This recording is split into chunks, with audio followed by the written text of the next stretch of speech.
গেল ৮ মাসে রিজার্ভ বেড়েছে প্রায় $1.৫ বিলিয়ন।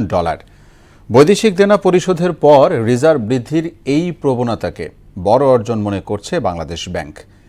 এদিকে কেন্দ্রীয় ব্যাংকের নজরদারির কারণে ডলারের দাম স্থিতিশীল আছে বলে জানিয়েছে money changer association of Bangladesh.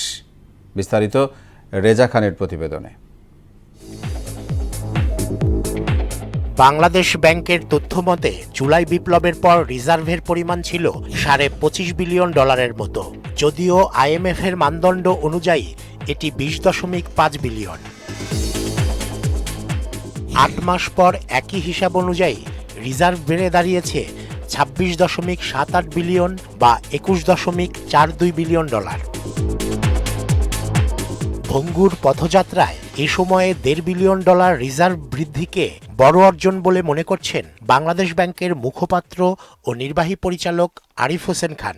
বড় পরিবর্তন, প্রশ্ন হলো কেন আর কি 25 থেকে 26 বা 26.5 হওয়াটা খুব বড় সিগনিফিক্যান্ট অ্যামাউন্ট না মনে হতে পারে, কিন্তু এই সময়টার মধ্যে আমরা বিভিন্ন যে আমাদের ফরেন ডেট ছিল এটা কমিয়ে আনতে সক্ষম হয়েছে। বিশেষ করে আদানির যে পেমেন্ট বাকি ছিল অনেকাংশেই প্রায় সমাধান। রপ্তানি ও বৈধ পথে রেমিটেন্স প্রবাহ বৃদ্ধির কারণেই রিজার্ভ বাড়ছে বলেও জানান তিনি। এই সময় বেশ কিছু ব্যবসায়িক কলকারখানা বন্ধ হয়ে গিয়েছিল, কিন্তু তারপরেও আমাদের কিন্তু এক্সপোর্ট থেমে নাই, বৃদ্ধি পাচ্ছে।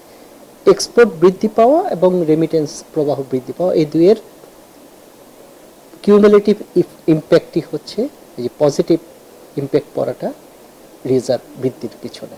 এদিকে ডলারের দাম বাংলাদেশ ব্যাংক নির্ধারিত 122 টাকায় স্থিতিশীল হওয়ায় খোলা বাজারে চাপ কমেছে বলে জানান মানি চেঞ্জার্স অ্যাসোসিয়েশন অব বাংলাদেশের সভাপতি। বিগত দিনে দেখা গেছে সাপ্লাই চেইন ঠিক না রেখে ডিমান্ড কন্ট্রোল করতে গেছেন, তার পরিপ্রেক্ষিতে ডলারের বাজারের অস্বাভাবিকতা বৃদ্ধি পেয়েছিল, কিন্তু বর্তমানে আপনার সাপ্লাই চেইনটা ঠিক আছে। আন্তর্জাতিক বাজারের সঙ্গে ডলারের দাম সামঞ্জস্যপূর্ণ হওয়ায় হুন্ডিও কমে গেছে বলে জানান তিনি। রেমিটেন্সের ক্ষেত্রে হুন্ডি একটা প্রবণতা, সেটা ধরেন 80% এখন নাই, আর এইটা নাই বিদায় 80% নাই বিদায় কিন্তু আপনার রেমিটেন্স বেড়েছে। রেজা খান, মোহনা সংবাদ, ঢাকা।